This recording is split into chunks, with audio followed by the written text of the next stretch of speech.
Notre ligne au cœur de tous les événements de Khombol et environ avec l'appui de dignes fils de cette belle commune. Alors, c'est une formation très intéressante, enrichissante aussi, parce que je pense que, comme je l'ai dit à l'entame de mes propos, la mairie a constaté que le taux de chômage est quelque chose qui touche aussi les étudiants de Khombol. Et donc, l'idée ou la solution palliative, c'est de développer des sessions de formation sur l'insertion professionnelle, sur l'entrepreneuriat, afin de les accompagner dans leur dynamique d'insertion. Donc, la première impression, c'est qu'il y a une forte affluence quand même. On avait près de 50 étudiants qui viennent de l'UGB, de Thiès, de Bambey, de Dakar, qui sont en droit, en communication, en médecine. Il y a eu un géomaticien, donc il y a des entrepreneurs aussi. Et je pense qu'il y a une moyenne d'âge, la moyenne d'âge tourne franchement dans les 25-26 ans. Donc c'est là où c'est intéressant et je pense que c'est des initiatives à féliciter. Et puis voilà, moi j'ai une très bonne impression de ce. Alors l'idée des vacances éducatives et de la formation professionnelle, c'est de développer des sessions sur l'insertion professionnelle, sur l'entrepreneuriat, sur les outils professionnels, les outils numériques et collaboratifs que les étudiants doivent fondamentalement connaître dans leur dynamique d'insertion professionnelle. Donc aujourd'hui, on a développé la première session qui portait sur le CV, sur la lettre de motivation et sur les techniques de recherche d'emploi. Parce qu'on s'est rendu compte que beaucoup d'étudiants ne savent pas très concrètement où chercher de l'emploi, ou soit ne savent pas concrètement comment postuler à une offre d'emploi. Donc c'est la session qu'on a développée aujourd'hui. Donc c'est une très bonne impression, les étudiants étaient attentifs, on a beaucoup échangé, il y a eu un intervenant professionnel quand même qui est ingénieur qualité à l'Institut Pasteur de Touba, qui est venu aussi partager son expérience professionnelle. Donc voilà, je pense que dans cette dynamique-là, c'est quelque chose qui est à encourager, à améliorer.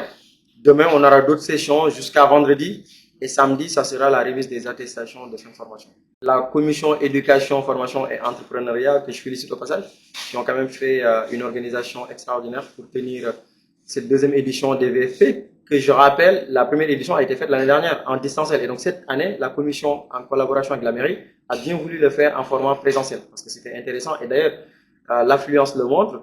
Et le CV, j'ai eu à le dire, c'est la carte d'identité professionnelle. Aujourd'hui, on ne peut pas candidater à une offre d'emploi sans pour autant envoyer son CV. C'est impossible. Donc du coup, oui, il fallait y revenir, parce que les étudiants méconnaissent les règles de base d'une rédaction des CV. Et c'était la raison pour laquelle on est largement revenu dessus, ainsi que la lettre de motivation, ainsi que les techniques de recherche d'emploi. Et demain, on va poursuivre, on verra comment réussir son entretien de recrutement, quels sont les comportements professionnels qu'il faut avoir au quotidien quand on rentre dans une entreprise. On aura aussi une intervenante professionnelle. Donc voilà, ce sont ces thématiques-là qui tournent autour de ça. Mais oui, pour rejoindre votre question, le CV aujourd'hui, c'est une condition sine qua non. Alors pour les intervenants, on a des intervenants qui sont à l'international. Donc on en a deux qui interviendront depuis la France. On en a un qui interviendra depuis le Bénin et deux autres qui viendront du Sénégal. Une autre personne entrepreneur, fondateur d'une société de conseil en audit et comptabilité qui viendra ici à Khombol sur place, qui viendra de Dakar. Donc voilà, ce sont des intervenants, on va dire, multi-votes, entre guillemets, qui ont des domaines de compétences très larges et très disparates et qui pourront, compte tenu de toute cette expérience, les partager avec les étudiants et surtout leur expliquer en quoi il est important de s'inscrire dans une dynamique professionnelle et surtout, le plus important, c'est qu'on peut étudier au Sénégal, réussir au Sénégal. Alors, demain, on verra très rapidement l'entretien de recrutement. Quand on décroche un entretien, comment y aller, quelles sont les modalités, quels sont les comportements qu'il faut avoir, comment répondre aux questions qu'un recruteur vous posera. On verra aussi les comportements professionnels parce que c'est très important. Beaucoup de nos jeunes méconnaissent les règles de base du professionnalisme, la ponctualité, la rigueur, l'adaptabilité, la conscience professionnelle, la confidentialité. Beaucoup méconnaissent ces règles-là. Donc demain, on y revient sur les comportements professionnels. Mercredi, on parlera de l'entrepreneuriat. Jeudi, on parlera de la confiance en soi. Donc voilà, ce sont ces thématiques-là qu'on va développer au fil de ces jours. Et vendredi, on reviendra sur la prise de parole en public et la capacité à rédiger professionnellement. Surtout la prise de parole en public. Aujourd'hui, beaucoup de ces étudiants, quand on leur a demandé de se présenter, beaucoup étaient timides. Beaucoup étaient très, très timides.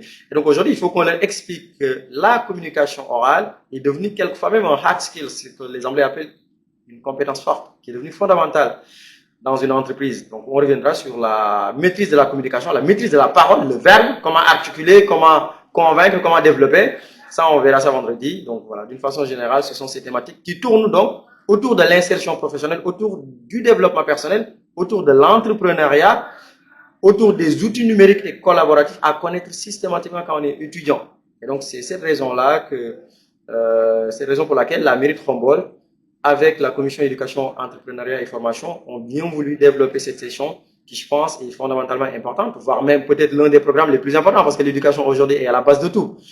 Et aussi, ce qu'il faut savoir, c'est que l'emploi n'est pas forcément une compétence transférée aux communes, ça c'est à l'État central, mais quand même la commune a ses responsabilités de doter les étudiants, on va dire, d'outils, voilà, de concepts, de formation comme celle-ci, pour qu'ils puissent avoir tous les outils qui vont leur permettre de s'insérer professionnellement sur le marché du travail sénégalais. Khombol Link au cœur de tous les événements de Khombol et environ avec l'appui de dignes fils de cette belle commune.